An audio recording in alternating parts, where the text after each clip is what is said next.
Hello everyone, this is Dr. Abidemi and welcome to today's class. As you all know, we have gone through the characteristics and the element of a perfect competitive market.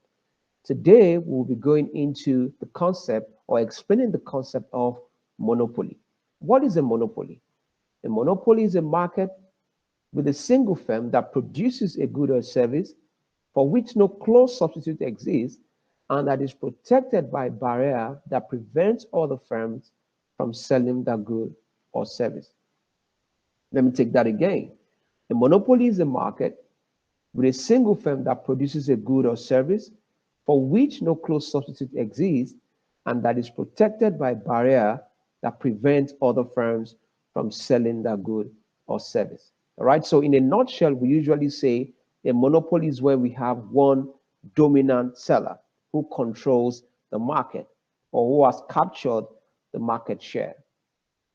So, let's take a look at the features of a monopoly. Number one, firms aim to maximize profit. Firms aim to maximize profit. As you can remember, when we did a perfect competition, the point at which a firm will produce, or we say a profit maximizing output. What is that point? It is where marginal cost equals to marginal revenue. It is where marginal cost equal to marginal revenue. Okay, once again, what is marginal cost? The additional cost incurred in producing a good or a service. What is marginal revenue? The additional revenue gotten from selling a good or a service. Okay, so just like perfect competition, monopoly would also produce, okay, at the point where marginal cost equals marginal revenue. Number two, one dominant seller. So in economics, we say we can have pure monopoly, which has 100% market share. We can also have monopoly power, which controls 25% of the market. So it's either pure monopoly, 100% controls 100% of the market, and monopoly power controls 25% of the market. Number three, differentiated products. Okay.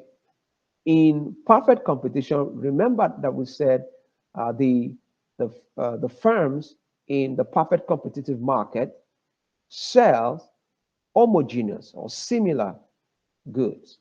All right. But in monopoly, the goods that are being sold are different. They sell differentiated products. Number four, price makers. Okay. They dictate the price. They influence the price at which they are going to sell their product. Not like perfect competition, who are price takers. Monopoly are price makers. Okay, they decide the price at which they are going to sell their product.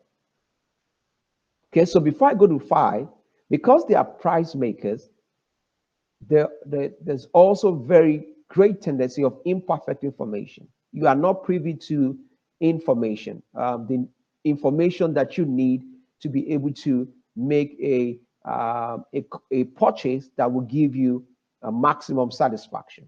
Okay, so you are not privy to some kind of information in the monopolistic setting.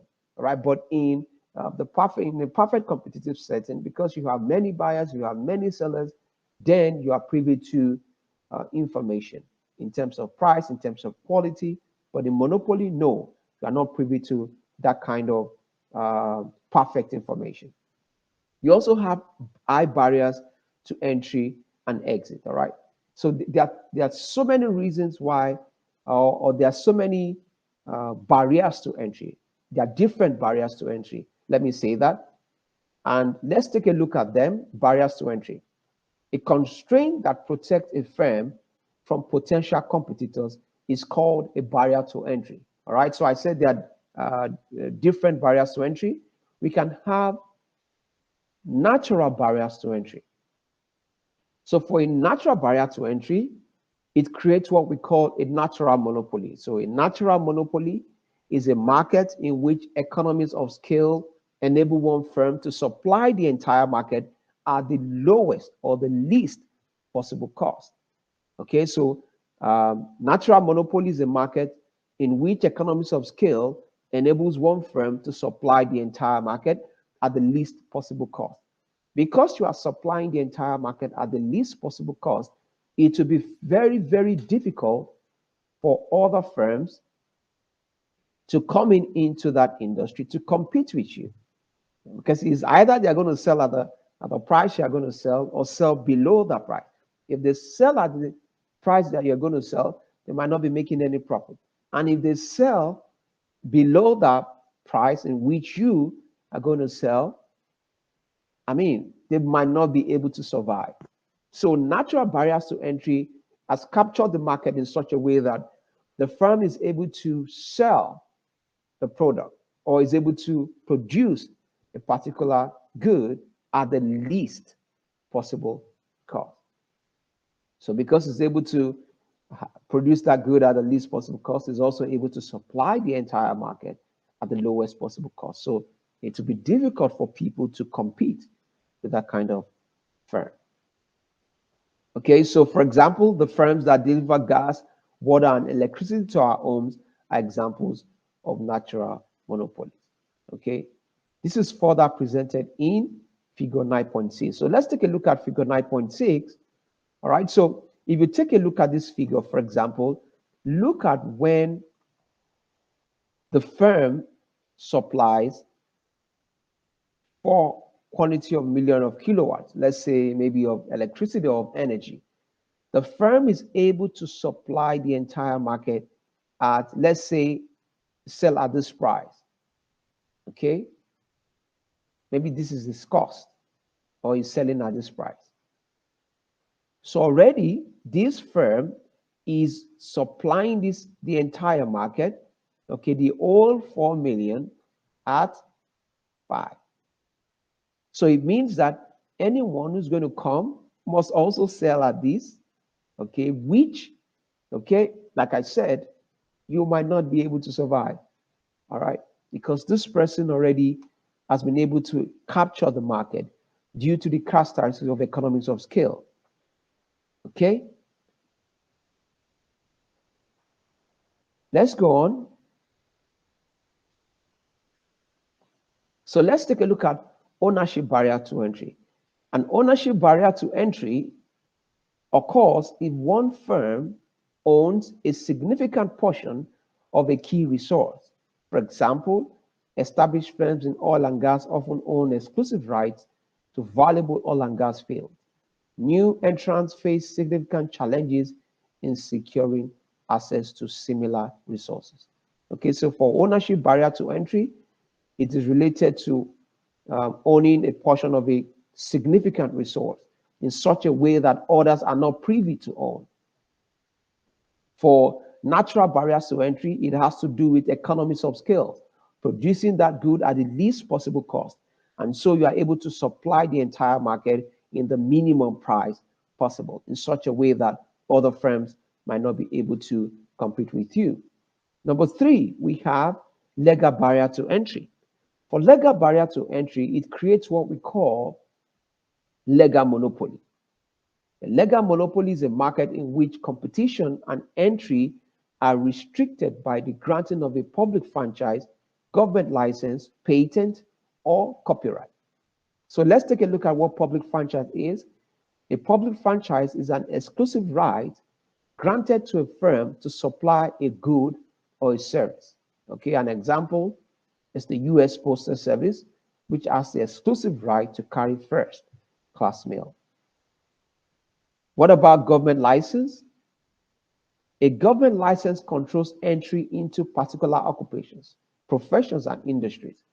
Examples of this type of barrier to entry occur in medicine, law, dentistry, school teaching, architecture, and many other professional services. All right, for example, if you're going to be a doctor, you can't just wake up in the morning and put up your suit or your white coat and say you are going to open up your medical laboratory, or you're going to open up your you're going to start treating patients. No, it doesn't work like that.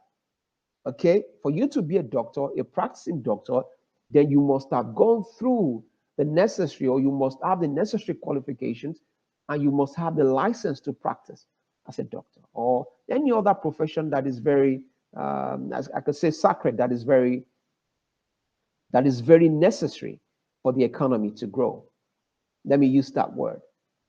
Okay, so if you're going to also, if you're going to teach in the university system, okay, if you're going to teach masters, you're going to do bachelors, you're going to do PhD, that's some things that are needed. You need to have gone through the corridor of school. You need to be formally educated. All right. So you can't wake up one morning and go into the class, or you say you want to start teaching or you want to start going into classrooms. No, you need that qualification for the school to employ. So legal government license or license protects the flooding of market just by anybody. Okay, the government protects that, or legally, um, legally the market is protected.